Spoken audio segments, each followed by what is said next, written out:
ప్రభువైన యేసుక్రీస్తు దివ్యనామమున శుభములు. 1 తిమోతి పత్రిక 6వ అధ్యాయం 10వ వచనంలో, ఎందుకనగా ధనాపేక్ష సమస్త కీడులకు మూలము, కొందరు దాన్ని ఆశించి విశ్వాసం నుండి తొలగిపోయి నానా బాధలతో తమను తామే పడుచుకొనిరి అనే మాట. ధనాపేక్ష సమస్త కీడులకు మూలం. చాలామంది ఈ లోకంలో మనం గమనిస్తే హత్యలు, దొంగతనాలు ఎందుకు జరుగుతాయంటే ధనాపేక్ష. ఈ ధనాపేక్ష వలన వారి జీవితాన్ని పాడు చేసుకుంటారు. ధనాపేక్ష వలన వారు కీడుని కొని తెచ్చుకుంటారు.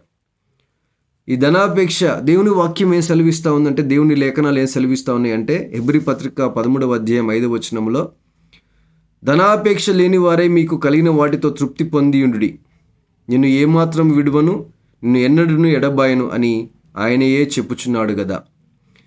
యేసుప్రభు వారు చెప్తా ఉన్నాడు, ధనాపేక్ష లేని వారే మీకు కలిగిన వాటితో తృప్తి పొంది ఉండాలి. దేవుని వాక్యం చెప్తా ఉంది, అన్న వస్త్రములు గలవారమై మీకు కలిగిన దాంతో తృప్తిగా ఉండాలని. తొందరగా ధనవంతులం అయిపోవాలా, తొందరగా నేను గొప్పవాడిని అవ్వాలి అని చాలామంది మనుషులు ప్రయాసపడతారు. ఈ తొందరపాటు వలన, ఈ ధనాపేక్ష వలన కీడుని, నష్టాన్ని, నాశనాన్ని, శ్రమని కొని తెచ్చుకుంటారు.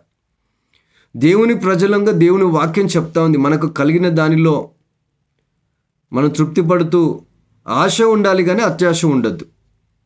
ఆశ ఉండాలి కానీ అత్యాశ ఉండద్దు. చాలామందికి ఆశ కంటే అత్యాశనే ఎక్కువ ఉంటుంది. కానీ పరిశుద్ధ లేఖనాలు ఏమని చెప్తా ఉన్నాయంటే, మనము ధనాపేక్ష లేని వారమై ఉండాలి. యేసుప్రభు వారు కూడా ఒక ఉపమానం చెప్తారు. ఒక దాసుడు 2 యజమానుల్ని సేవించలేడంట.